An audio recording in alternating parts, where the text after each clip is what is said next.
Embarkasi Makassar mengoptimalkan layanan dengan sistem One Stop Service dengan memberikan layanan khusus bagi jemaah lansia.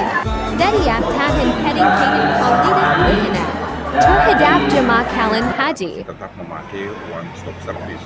Hanya satu layanan yang tidak ada di One Stop Service, yaitu kita alihkan seat pesawat pada saat pemberangkatan di aula pemberangkatan jamaah.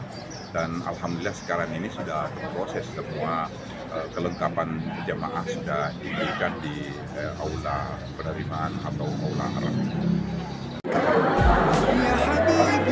Penerapan layanan One Stop Service atau layanan 1 Pintu ITU sebagai bentuk optimalisasi layanan haji.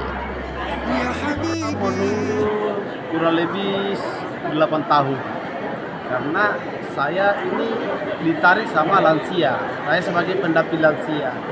Kebetulan pada saat mendaftar, bapak dan ibu yang saya daftarkan, ibunya sudah masuk kategori lansia dan disarankan untuk menarik anaknya untuk sebagai pendamping.